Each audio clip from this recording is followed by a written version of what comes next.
Hi, my friends. Today I want to present you a new story. Enjoy watching it. My name is Dennis Hart.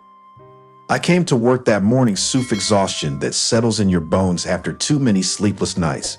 Something felt off. The receptionist wouldn't meet my eyes. Whispers trailed me like shadows.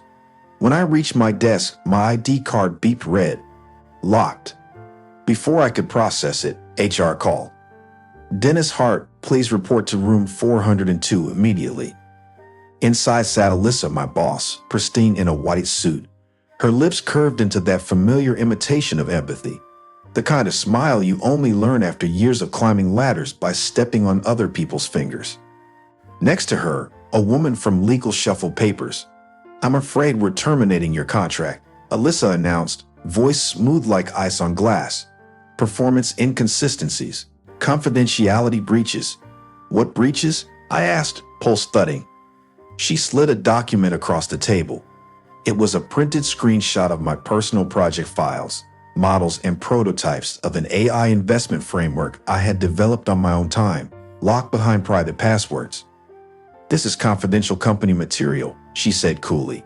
No, it's mine. That project was never submitted here. I never even used company equipment. You uploaded it from the office server last month. It's in the logs.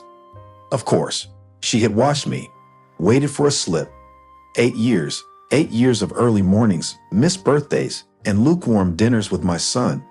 8 years of designing award-winning projects, crafting marketing proposals, and restructuring failed workflows. And watching Alissa take every bit of credit.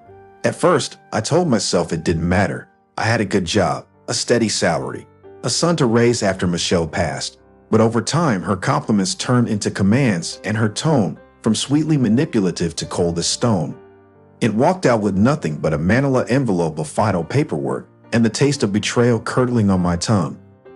Back home, I sat in the quiet glow of my desk lamp while my son Liam worked on a school project behind me.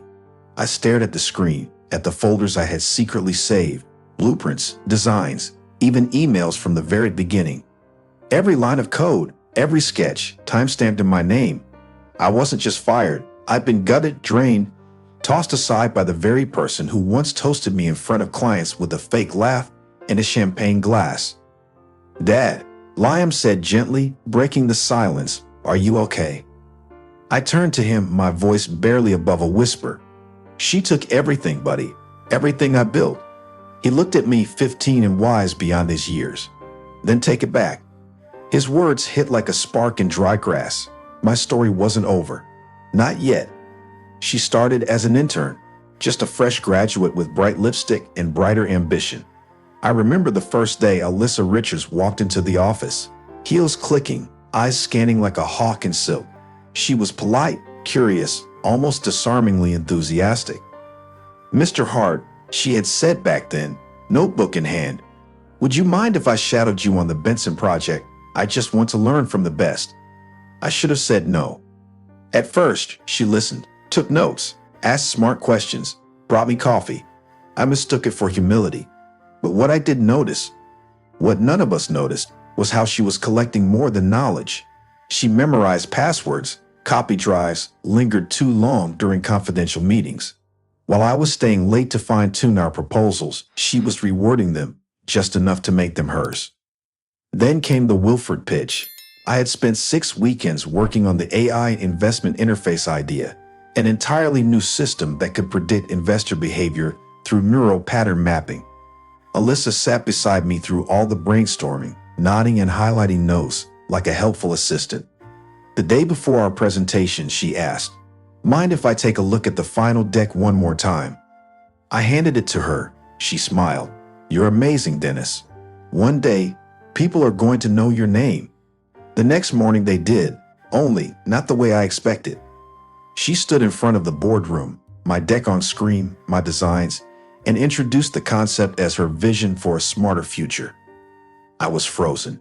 Every instinct told me to stand up, call her out, but she was clever. And of course, she added, casting me a sugary glance, I had support from my team. I wasn't her team, I was her prey. A month later, she was promoted to project manager, then director. With each title, her mask cracked a little more, Her compliments turned into commands, then orders. She became cold, transactional, her ambition consuming her like fire on dry leaves. Once I tried to confront her, just us, late in the office. "You used me," I said, voice trembling.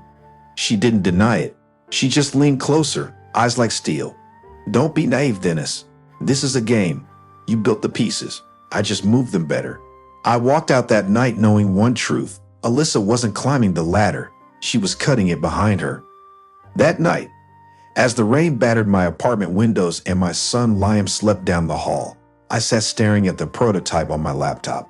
What she called a breach was the future I had hoped to pitch once I'd secure a patent. Then came the knock.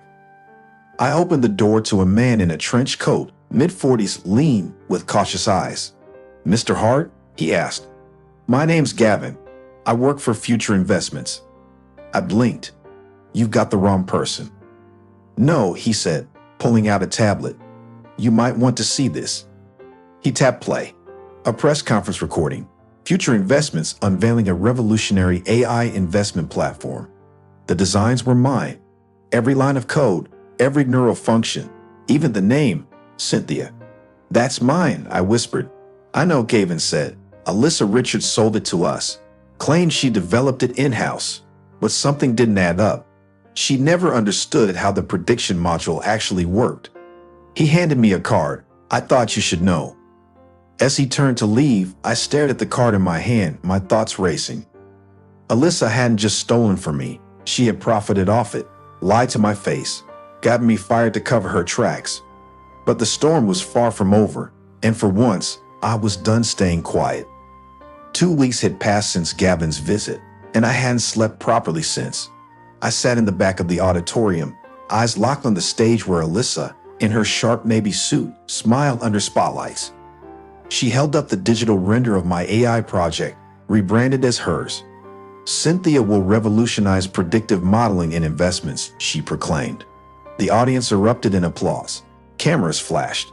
"And starting next quarter, I'll be assuming the role of creative director," she added with a triumphant smirk. My hands trembled, but not from defeat. I wasn't just watching anymore. Later that evening, in the quiet of the parking garage, I stepped forward from the shadows. Ewan Morton, the company's elusive founder, had just reached his car. "Mr. Morton," I called. He paused. "Dennis Hart, isn't it?" he asked, surprised. "I thought you were let go." "I was," I said, handing him a slim folder, "but not for the reasons you were told." He opened it. Timestamps, source codes, email correspondences, patent drafts. A thick silence followed. Then he looked up. "Is this what I think it is?" "Yes, Alissa stole it, sold it to Future Investments. I built Cynthia, sir. Every line of it." His jaw clenched.